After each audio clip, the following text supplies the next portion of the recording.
Bear with one another in love and charity. Be humble, be patient, be selfless, be as one.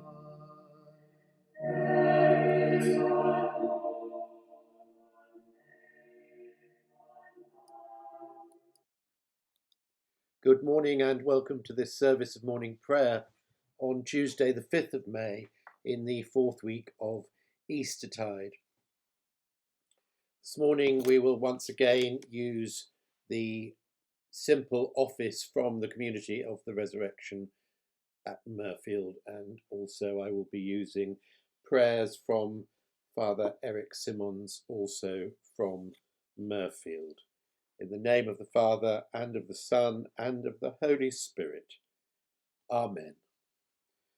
O Lord, open our lips, and our mouth shall proclaim your praise. Glory to the Father, and to the Son, and to the Holy Spirit, as it was in the beginning, is now, and shall be forever. Amen. Alleluia. And we turn now to our readings for today. First reading is Psalm 139, that extraordinary and well-known psalm of great comfort. O Lord, you have searched me and known me. You know when I sit up and when I rise up. You discern my thoughts from far away. You search out my path and my lying down, and are acquainted with all my ways. Even before a word is on my tongue, O Lord, you know it completely. You hem me in behind and before, and lay your hand upon me. Such knowledge is too wonderful for me. It is so high that I cannot attain it. Where can I go from your spirit? Or where can I flee from your presence? If I descend to heaven, if I ascend to heaven, you are there. If I make my bed in Sheol, you are there. If I take the wings of the morning and settle at the farthest limits of the sea, even there your hand shall lead me, and your right hand shall hold me fast. If I say, surely the darkness shall cover me, and the light around me become night. Even the darkness is not dark to you. The night is as bright as the day, for darkness is as light to you. For it was you who formed my inward parts. You knit me together in my mother's womb. I praise you, for I am fearfully and wonderfully made. Wonderful are your works, that I know very well. My frame was not hidden from you, when I was being made in secret, intricately woven in the depths of the earth. Your eyes beheld my unformed substance.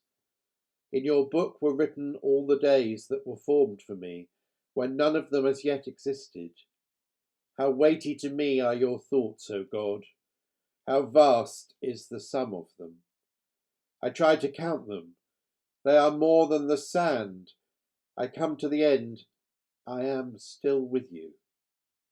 Oh, that you would kill the wicked, O God, and the bloodthirsty would depart from me, those who speak of you maliciously and lift themselves up against you for evil. Do I not hate those who hate you, O Lord?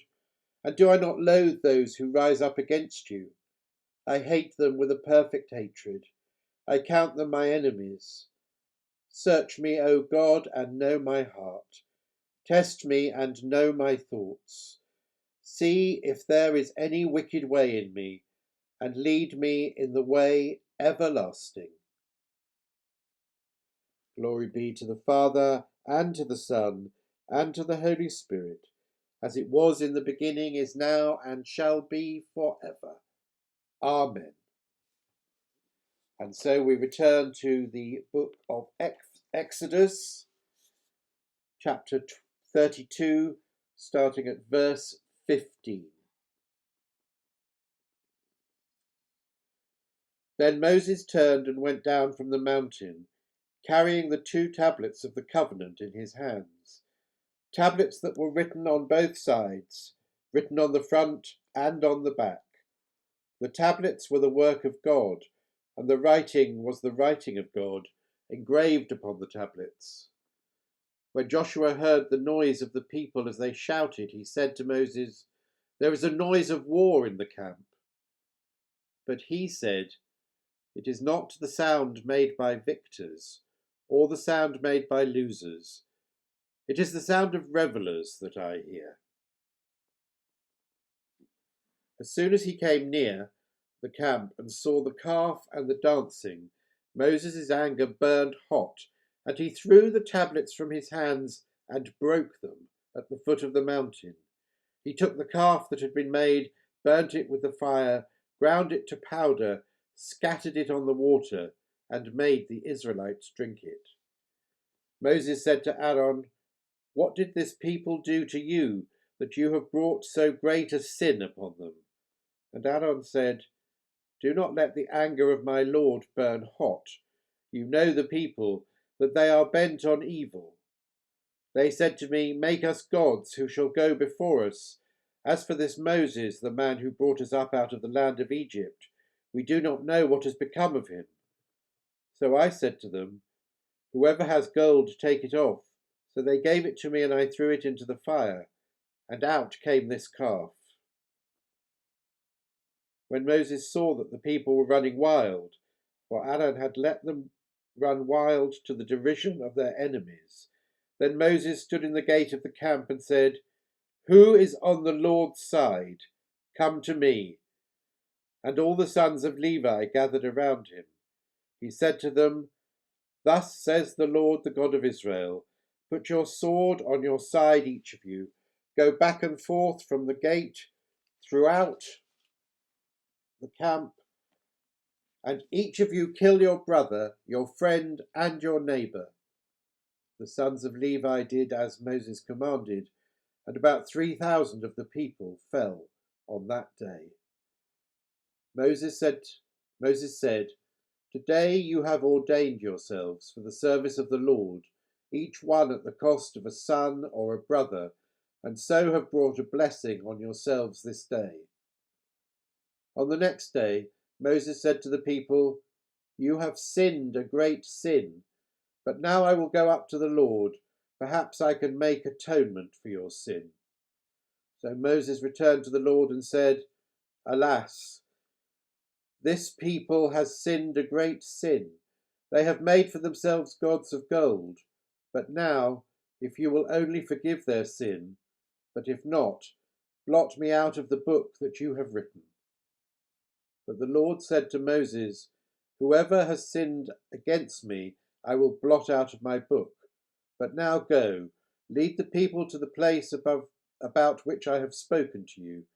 See, my angel shall go in front of you. Nevertheless, when the day comes for punishment, I will punish them for their sin." Hear what the Spirit is saying to the Church. Thanks be to God. And so we turn now to our New Testament reading, which is today again from the Gospel according to St. Luke.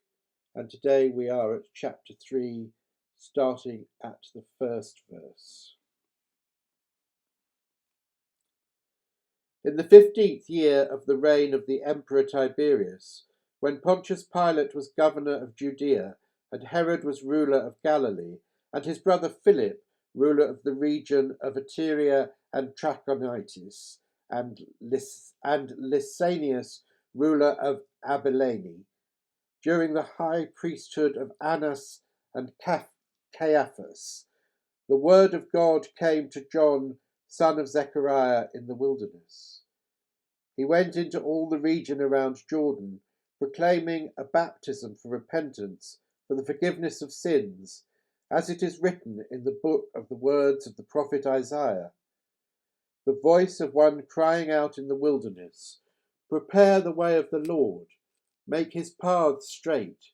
Every valley shall be filled, and every mountain and hill shall be made low, and the crooked shall be made straight, and the rough ways made smooth, and all flesh shall see the salvation of God."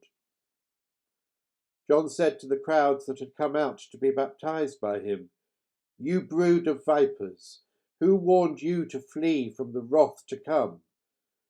Bear fruits worthy of repentance.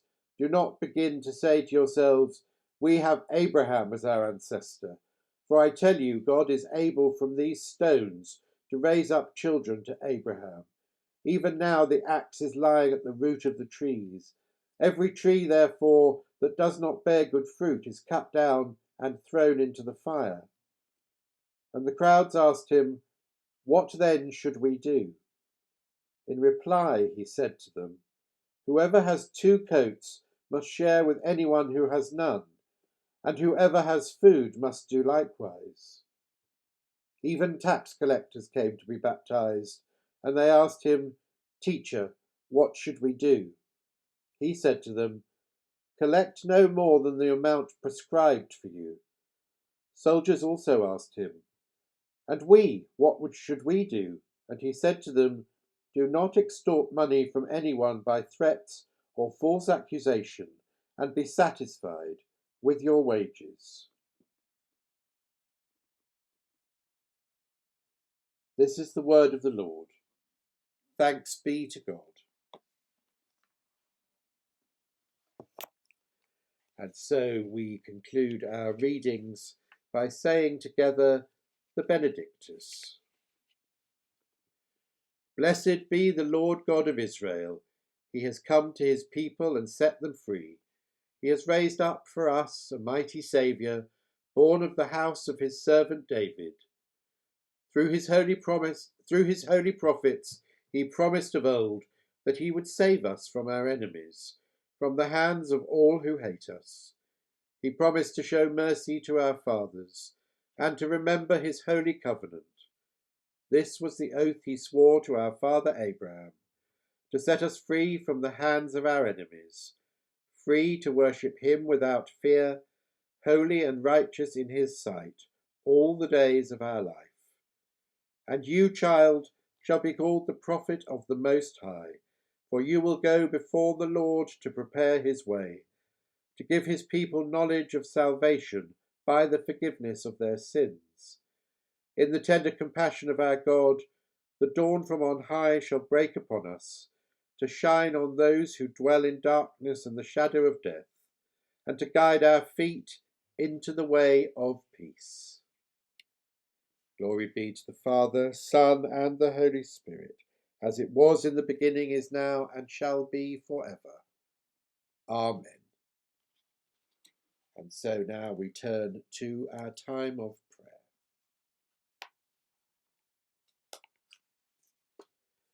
Let us pray. Lord God, shepherd and guardian of your people, hear us as we pray for the Church throughout the world. Grant that your people may be renewed through the faithful ministry of holy pastors. Bless all our bishops and clergy, that they may be faithful shepherds of the flock, diligent and generous in caring for those you have trusted to them. Support and strengthen our fellow Christians who face persecution for the sake of your Son's gospel, and encourage those who witness to your saving grace in the face of apathy and indifference. Lord, hear us. Lord, graciously hear us. King of all nations, we pray for peace, justice, and freedom for all your children who endured tyranny, strife, and the denial of their human rights and dignity. Inspire with your pure and peaceable wisdom all those who exercise authority or wield power in human affairs, that they may seek first your kingdom and your righteousness before all other considerations. We pray for all who have been elected to local government, that they may work with integrity and moral courage for the good of those whom they serve. Lord, hear us. Lord, graciously hear us. Look with compassion on those whose lives are limited and restricted by sickness and infirmity, especially those affected by the coronavirus, and by poverty, hunger, and wretchedness. Grant to all your children that fullness of life for which you have created them, and stir up the will of all who are plentifully supplied with this world's resources and goods to share with those who have little or nothing. We pray for all who are victims of exploitation, injustice, and cruelty, especially all children, for all who live in fear, all who are detained without hope of justice, political prisoners and prisoners of conscience, and all hostages. Give your light to all who sit in darkness and in the shadow of death. Lord, hear us. Lord, graciously hear us. You are the Good Shepherd, and those who walk in the valley of the shadow of death need have no fear, for you are with them. Receive to yourself all who have died, and bring them into the light and joy of your kingdom. Lord, hear us. Lord, graciously hear us. Merciful Father, accept these prayers for the sake of your Son, our Saviour Jesus Christ. Amen.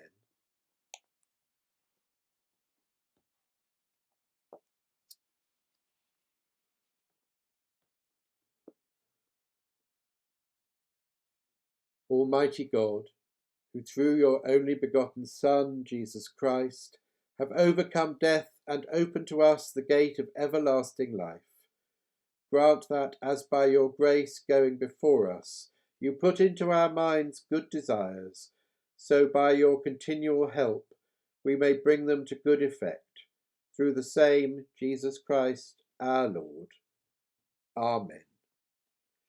And so we draw together those prayers that we have said and the prayers of our hearts. As our Saviour taught us, we are bold to pray. Our Father, who art in heaven, hallowed be thy name.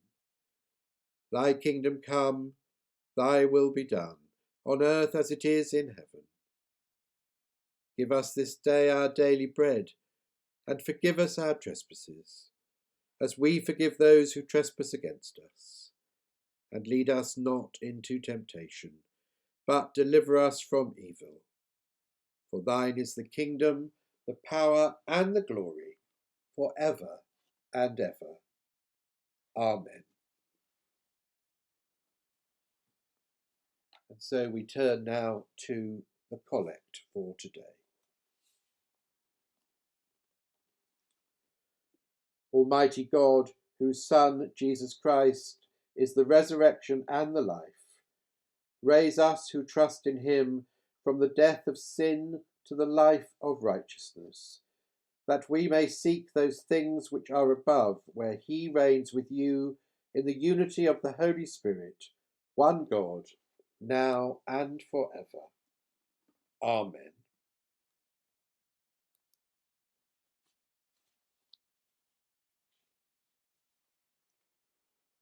And so, in conclusion,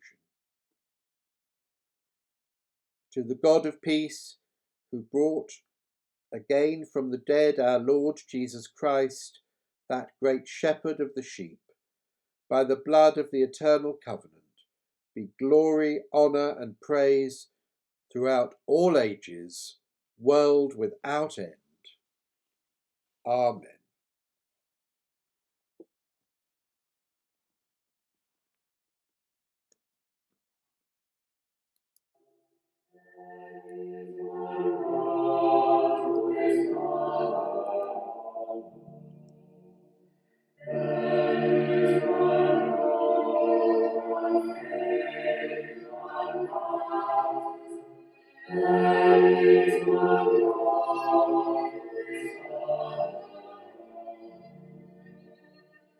There is one body, there is one spirit, There is one hope to which we are called. There is one Lord, one faith, one heart. There is one God who is Father.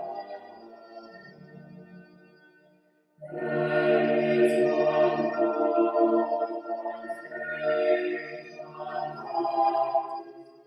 There is one God who is Father. We are all to come to unity in the faith and knowledge of the Son of God, until we become perfected in the fullness of Christ. There is one Lord, one faith, one heart. There is one God who is Father.